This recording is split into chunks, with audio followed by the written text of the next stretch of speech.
Space elevator. दर्शकहरू, यदि हामीले हिन्दू धर्मका ग्रन्थ र कथाहरू पढ्ने हो भने हामी त्यहाँ निकै आश्चर्यजनक चमत्कारहरू भेट्नेछौँ अनि हामी कल्पनामा डुब्नेछौँ कि के यथार्थमै यस्तो होला, साँच्चै भइदिए कति आनन्द हुन्थ्यो। त्रेता युगमा रावणले प्रयोग गर्ने पुष्पक विमान जस्तै जहाज जुन आज हामी सहजै प्रयोग गर्न सक्छौं। द्वापर युगमा कंसले सुनेका आकाशवाणी जुन आज हामी मोबाइलबाट सहजै कुरा गर्छौं। यति मात्र होइन, रावणले कल्पना गरेको स्वर्ग जाने सिँढी के आजको युगमा पूरा नहोला त? वास्तवमै यो कल्पना निकै रोमाञ्चक छ।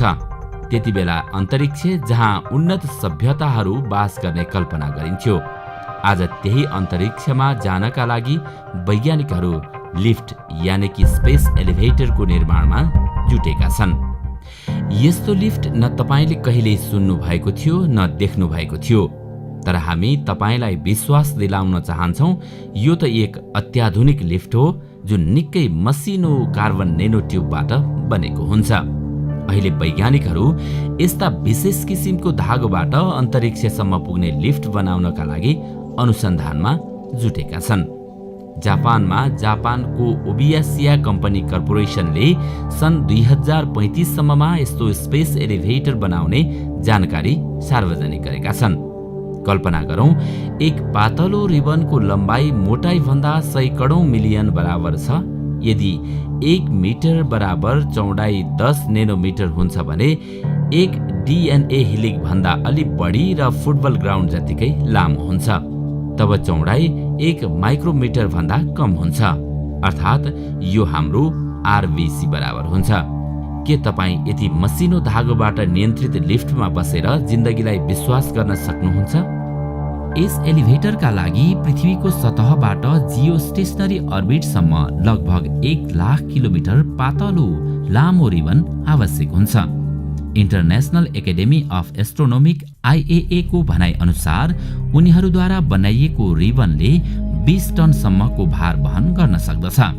यो रिबन जियो स्टेशनरी अर्बिटको बाहिरी तहसम्म जान्छ र यसलाई दुवै तर्फबाट 2 मिलियन किलोको एङ्करबाट बाँधिएको हुन्छ।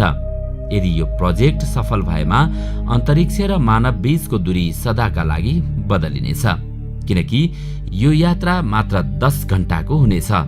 यसलाई IAA ले 350 पेजको रिपोर्टको निष्कर्षमा यस योजनालाई स्पेस एलिभेटर नामाकरण गरिएको छ।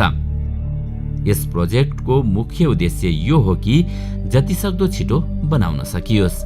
यदि यो सफल भएमा जियो स्टेशनरी अर्बिटमा पुग्न अन्तरिक्ष यानको मूल्य प्रति किलोग्राम $20,000 घटेर $500 झर्न सक्छ, जुन केवल जियो स्पेस सेटेलाइटको लागि एकदम फाइदा हुन सक्छ।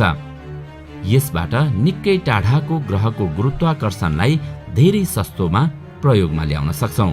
यस योजनाको सफलतापछि मार्स ग्रहको यात्रा झन सहज हुनेछ। यस पातलो रिबनलाई यानमा राखी जियो स्टेशनरी अर्बिटबाट छोटो रकेटको माध्यमले यसलाई तल खसाल्नुपर्छ। जब यो पर्याप्त उचाइमा पुग्छ, यसले अटोमेटिक पृथ्वीलाई 2 या 3 चक्कर लगाउँछ, जसबाट धेरै इन्धनको बचावट हुनुका साथै अन्य ग्रह र स्पेस यात्राका लागि स्पेस एलिभेटर निकै लाभदायक हुनेछ। यो प्राइभेट सेक्टरको ठूलो उपलब्धि पनि हो। सरकारी तथा गैर सरकारी संस्थाहरूले खर्बौं डलर खर्च गरेर अन्तरिक्षमा इन्फ्रास्ट्रक्चर बनाउने छन् भने यस स्पेस एलिभेटरले उनीहरूको अत्यधिक खर्चलाई जोगाउनेछ र स्पेस एलिभेटर वैज्ञानिकहरू, सञ्चार क्षेत्र साथै सुरक्षा निकाय सबैका लागि उपयोगी हुनेछ। साथै चन्द्रमा र अन्य कुनै पनि क्षुद्र ग्रहलाई सोचिरहनुपर्ने विषय रहने छैन। यसका साथै पृथ्वीको रिसोर्स सेक्टरलाई पनि बनाउन समेत मद्दत पुग्दछ। यो आजसम्मको सबभन्दा खर्चिलो प्रोजेक्ट हुने कुरामा दुई मत छैन, तर स्पेस एलिभेटर बनाउनको लागि गुगल, डार्पा जस्ता ठुल्ठुला कम्पनीहरूले लगानी गर्न सक्छन्।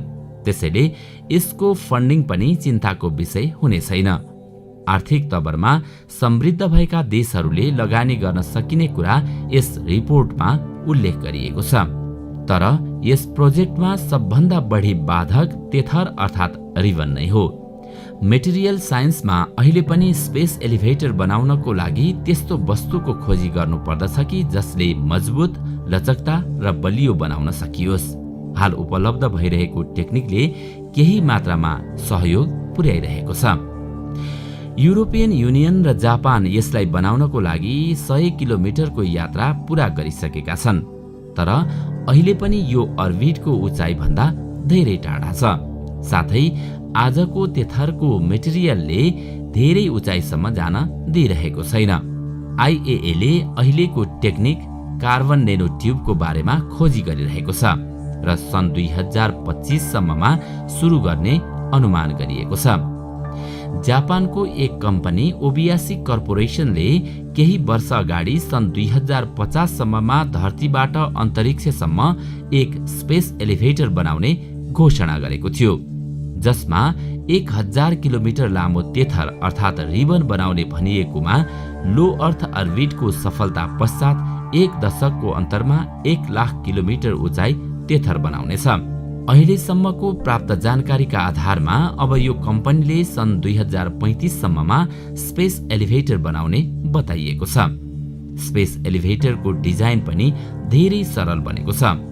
एक सुपर स्लिम तेथर पृथ्वीसँग जोडिएर त्यसलाई सहारा लिनेछ भने यसको काउन्टरवेट अर्को बिन्दुमा पुग्न यसको सेन्ट्रिपिटल फोर्सबाट मात्र सम्भव हुन्छ।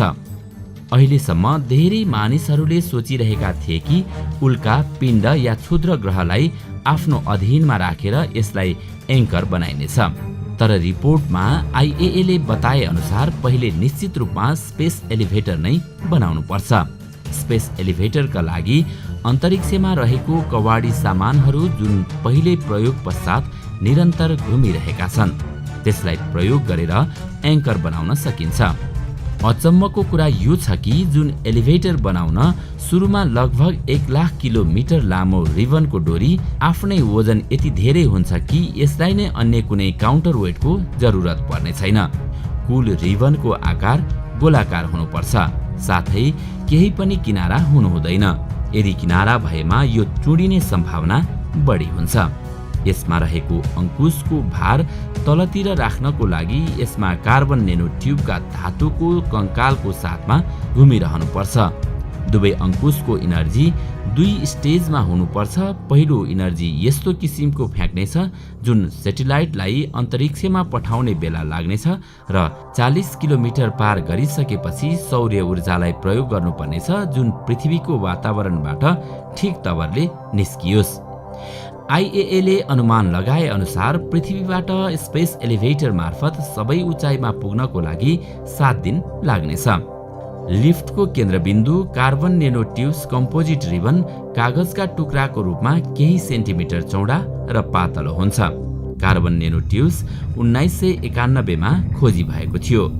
वैज्ञानिकहरूको मान्यता रहेको छ कि यसरी अन्तरिक्ष लिफ्टको निर्माण गर्न सकिन्छ।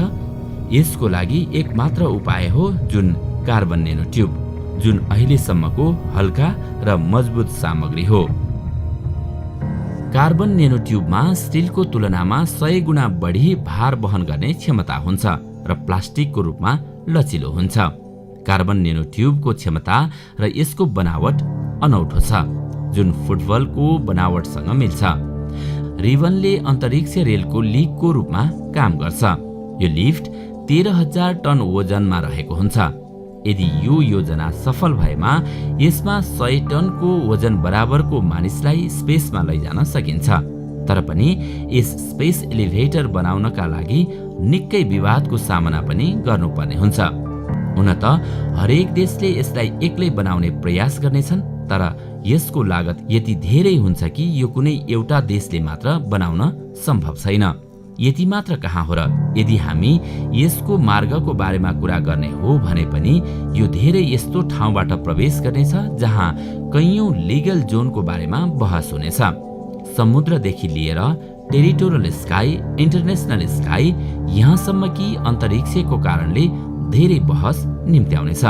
यी बाहेक हरेक देशको आफ्नै राजनैतिक चुनौती खडा हुनेछ। अमेरिकाले यो प्रोजेक्ट बनाउनको लागि सजिलै चीनसँग हात मिलाउन सक्छ, जसले गर्दा उसलाई चीनको क्षेत्रफलको निगरानी राख्न सहज होस्। यो कुनै सजिलो प्रोजेक्ट भने होइन, किनभने यसमा धेरै आतंकवादी हमलाको डर रहिरहन्छ। यस्ता आतंकवादी हमलाबाट बच्नको लागि जहाँ यसको निर्माण हुन्छ त्यस ठाउँमा नो फ्लाइ जोन घोषित गरिनुपर्छ। यसको निगरानी जल, वायु, स्थल तीनवटै सेनाले गर्दछ। यो कुनै पनि एक मात्र देशको आफ्नो योजना हुँदैन। सबै देशले आफ्नो सुरक्षाका लागि हात अगाडि बढाउनु पर्छ। सन् 2003 सम्ममा यस स्पेस एलिभेटरको बारेमा कसैले पत्याएकै थिएन, तर आज नासा यसलाई बनाउनको लागि नयाँ योजनाको खोजी गरिरहेको छ। आजको यस आधुनिक विश्वमा मानिसहरूका लागि अन्तरिक्ष खेल मैदान जस्तै रोमाञ्चक भएको छ। मेगा टेलिस्कोपदेखि स्पेस माइनिङ सर्भिलेन्ससम्म सबै ठूला प्रोजेक्टका लागि हाम्रो अन्तरिक्ष यात्रा व्यापक हुनुपर्दछ। अहिलेसम्मको यो यात्रा मात्र फ्युल ट्याङ्कमा सीमित रहेको छ। महत्त्वपूर्ण कुरा त के हो भने यो एक महत्त्वाकांक्षी योजना हुनेछ र यो बनाउनको लागि सबभन्दा बढी जरुरी ग्लोबल कोअपरेसनको पर्दछ र यही ग्लोबल कोअपरेसन नै सबैभन्दा बढी बाधा हुन सक्छ। जापानको कम्पनीले यो सपनाको योजना बनाउनको लागि सन् 2035 सम्मको समय राखेको छ। अब यसमा कतिको सफल हुन्छ यो त आउने दिनहरूले नै बताउनेछ। यदि यो काम सफल भएमा लगभग $1000 अन्तरिक्षको यात्रा तय गर्न सकिनेछ। दर्शकहरू, हामीहरू मध्ये कतिजना तयार छौं त मात्र 1 लाखमा अन्तरिक्षको यात्रा गर्न? हामीलाई तल कमेन्ट गर्न नभुल्नुहोला।